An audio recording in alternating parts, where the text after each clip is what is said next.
One pale rose, blooming against November frost, has just rewritten what we thought we knew about royal compassion. At first glance it is only a flower, ivory petals against silver-tipped leaves, but hidden in its quiet bloom is a story that reaches from a tiny garden in northern England straight to the heart of Kensington Palace. And the moment you learn how that single flower came to be, you may never look at the Princess of Wales in quite the same way again. It began last spring, when 17-year-old Liz Hatton, camera always in hand, laughter always half a heartbeat away, received a shattering diagnosis: desmoplastic small round cell tumor. Doctors told her parents, Vicky and Rick, that fewer than 100 British families had ever heard those words, because the cancer is that rare, that relentless. Liz's answer was as calm as it was radical. She would build a bucket list of photographs she had to take before time ran out. Cathedrals at dawn, owl wings at midnight, the shimmer of city lights on rainy tarmac. She wanted them all. Word of Liz's mission reached Kensington Palace in late June 2024, just as Princess Catherine was quietly beginning her own course of chemotherapy. No press release, no staged handshake, just two parents, a confidential medical report, and a princess who understood, down to the bone, what it means to measure life in treatment cycles rather than calendar pages. Overnight, aides cleared a space in Katherine's private diary. The meeting would not be official, yet the impact would travel far beyond one afternoon. When Catherine stepped into the Hatton sitting room that July day, she wore no hat, no equerry at her shoulder, just a simple linen dress, and the soft fatigue of someone who had spent the morning on an four-drip. She knelt to meet Liz's eyes, asked to see the teenager's most recent shots, and lingered longest over a single frame, dewdrops on a spider web at sunrise. Liz's younger brother Matteo scrambled onto the sofa, eager to explain how his sister chased the picture through wet grass that morning. Catherine listened, then whispered something Matteo never forgot: "Your courage will keep blooming for her when she's tired." Those 64 words formed the first root of what would become the Iceland rose's early rose, the cultivar that now unfurls each November no matter how cold the air. Just as the Hattons dared to hope for more time, Liz's oncology scans turned bleak. The tumor threaded new vessels, pain surged, and bucket list outings shrank into bedside conversations. Still the princess returned, sometimes alone, sometimes with William. One evening in September, she placed a slim box on Liz's quilt. Inside lay an ivory rosebud bred by the Royal Horticultural Society, designed to flower defiantly in late autumn. "Its petals will open when most gardens sleep," Catherine said, "just like your photos catch light when the world looks darkest." 10 weeks later, as the rose took root beside the family greenhouse, Liz slipped away, camera by her pillow, a half-edited image of frost-touched leaves still glowing on her laptop. Catherine's own hair was thinning then. Her steroid moon face made headlines she did not bother to read. Yet she sat at her writing desk that night and penned a letter so intimate Liz's mother says she still weeps each time she unfolds it. No palace seal, only the initials W and C beneath a final line. She taught 2 future monarchs how to see the world. Subscribe now, because what happened after that letter is where the story deepens, and where the monarchy's next chapter quietly takes shape. Vicky and Rick Hatton could have faded back to private grief. Instead, they launched Capture DSRCT, the first UK charity focused on their daughter's rare cancer. Donations trickled, then surged, £163,000 in the first 4 months, after Kensington Palace allowed news of the rose gift to surface. Volunteers signed up, a research fellowship was endowed, and Liz's bucket list photos hung in a small Leeds gallery. On opening night, Catherine appeared without advance notice, still in a headscarf, standing quietly in the corner until a curator ushered the family over.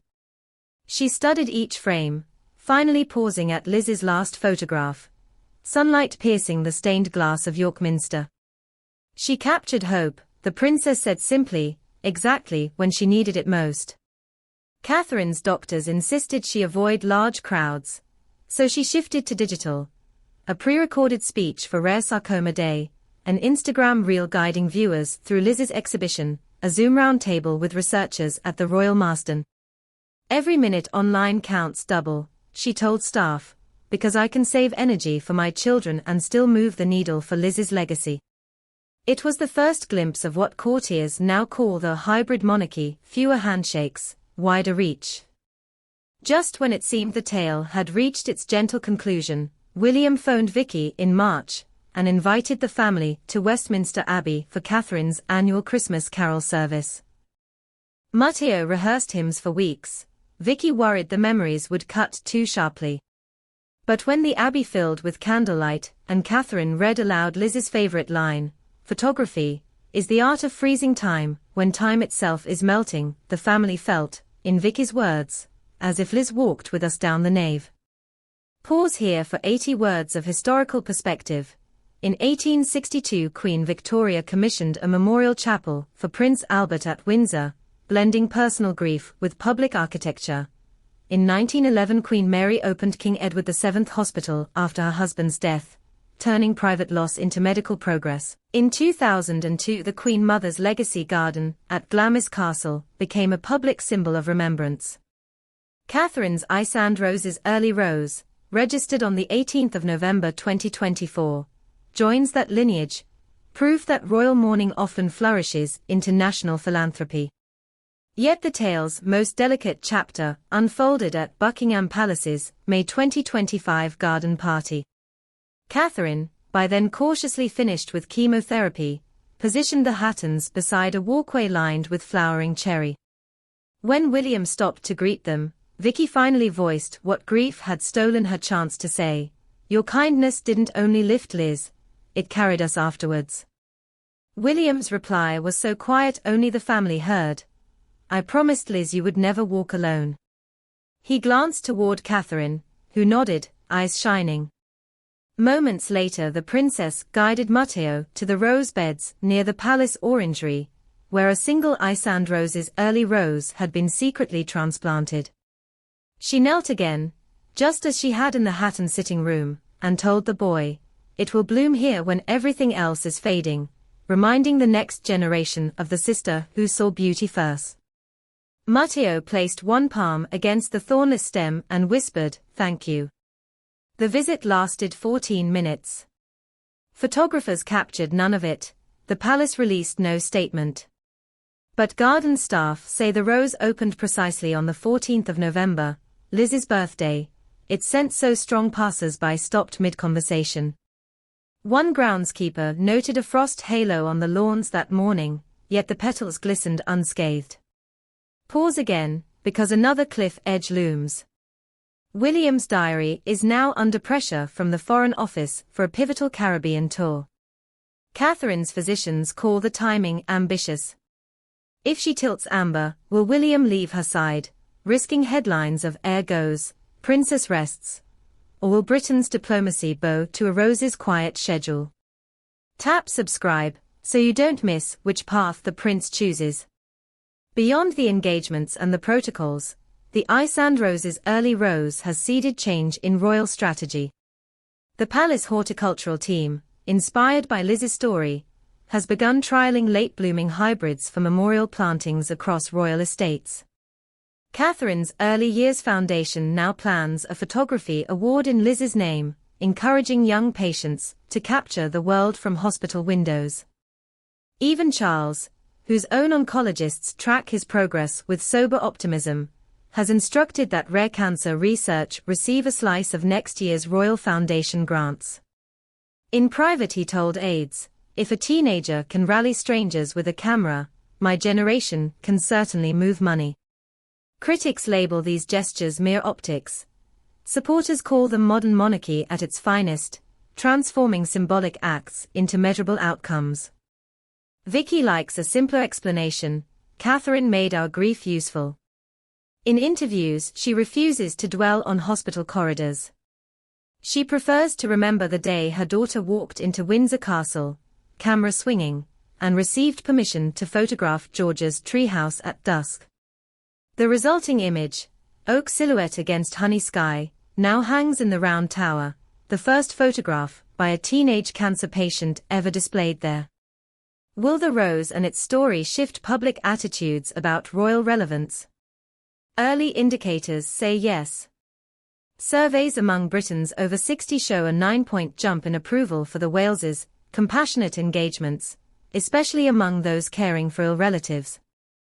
Younger audiences share the rose across platforms, drawn less by aristocratic glamour than by tangible empathy.